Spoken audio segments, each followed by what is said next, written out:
2020 presidential candidate Kirsten Gillibrand is, I guess we'll call her a late bloomer, if you will, when it comes to issues like Medicare for All, because she only recently evolved on this issue as recently as 2017. Now, look, I don't want to shit on any politician for coming around to the right side of an issue, for getting on the right side of history, because these are things that you should be doing. You should be representing the people.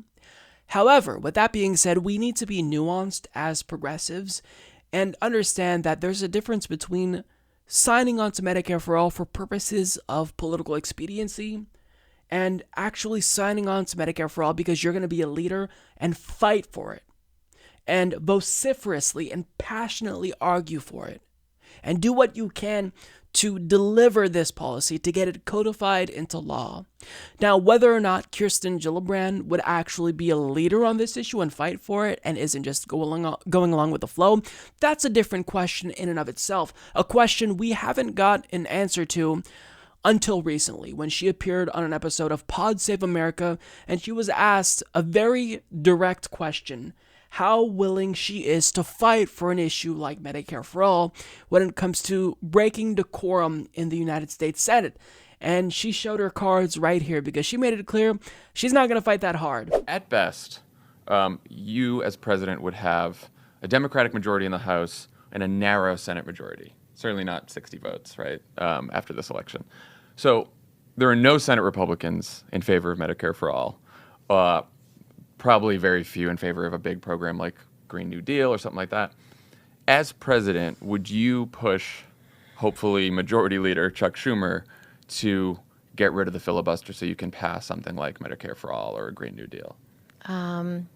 The filibuster is mostly gone now, so it barely exists. No, I think... Well, that's why I'm sort of thinking like... It barely exists. It barely exists. There's pretty much a 51 vote threshold now for everything. Right. The only part we had left in place was for Supreme Court justices, and Mitch just took that away. So I think it's useful to bring people together, and I don't mind that you have to get 60 votes for cloture, because you're trying to get people to a point where, and that's a term of art for your listeners, it just means that you're done with debate. And right. So you will urge people to have at least 60 votes to say we're done with debate. That's not an unreasonable goal, because if people don't feel like you're done with debate and that they haven't been heard enough, maybe you should debate a little more. And I think government only works when people who care deeply stand up and fight for what they believe in, and know how important their voices are. And so if you're not able to get 60 votes on something, it just means you haven't worked hard enough talking to enough people and trying to listen to their concerns and then coming up with a solution that they can support. So I'm not afraid of it one way or the other. Because but you'd be open to getting rid of it for something big like Medicare for All? I don't think we should have gotten rid of it for the Supreme Court justices, because they're lifetime appointments. And I do think you should be able to earn at least 60 votes. Yeah. But I'll think about it. I believe I can work well under either system, because if you don't have 60 votes yet, it just means you haven't done enough advocacy, and you need to work a lot harder. So, long story short, what you just saw there was her essentially inadvertently admitting that she's not serious about Medicare for All, that she's not willing to be relentless in advocating for Medicare for All. And the ironic part about that clip is that she was filibustering when giving an answer as to why she wouldn't really want to get rid of the filibuster, because she was filibustering, going on this tangent, explaining what cloture is. Thank you so much, Kirsten.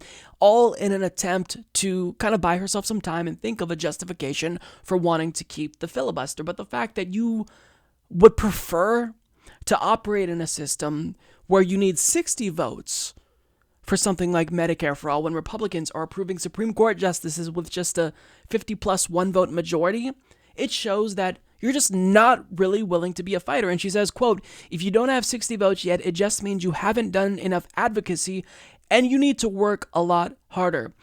No, That's where you are wrong, because what matters is the advocacy for the issue with regard to the American people. And 70% of Americans, including 52% of Republicans, want Medicare for all. So it's not a matter of convincing people in the Senate that Medicare for all is good. It's the American people who you've got to convince. And spoiler alert, we're already convinced we want it. Now it's just a matter of you doing what we want, doing our will.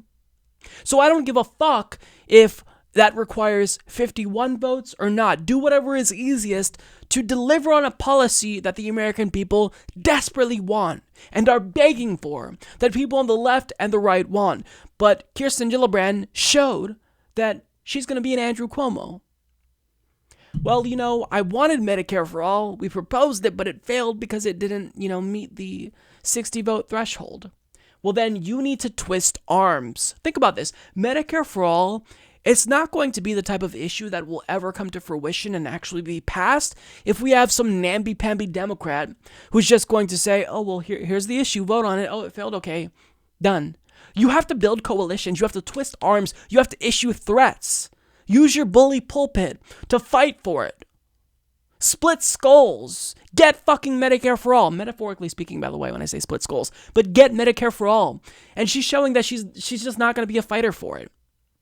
And that was something that is not acceptable. If you're not going to get dirty, if you're not willing to fight, then you're not serious about getting Medicare for all, and you just revealed your true intentions. You never really supported Medicare for all. You just took that position for purposes of political expediency, knowing that it would be a litmus test, and you couldn't make it past Iowa in a Democratic Party primary if you didn't back Medicare for all. But we're past you politicians, in a broader sense, we're past you all just simply saying, I support Medicare for all and paying lip service. Now that we've passed the coalition building part, now we're trying to see who's the true leader, who's really willing to go to bat for us. And clearly, it's not Kirsten Gillibrand. So at this point, you're not going to convince progressives that you're the real deal. Or anyone for that matter, because how could we trust that you're going to fight for us if you're not even willing to get rid of the filibuster? What a weak move. You're already conceding before the fight even begins.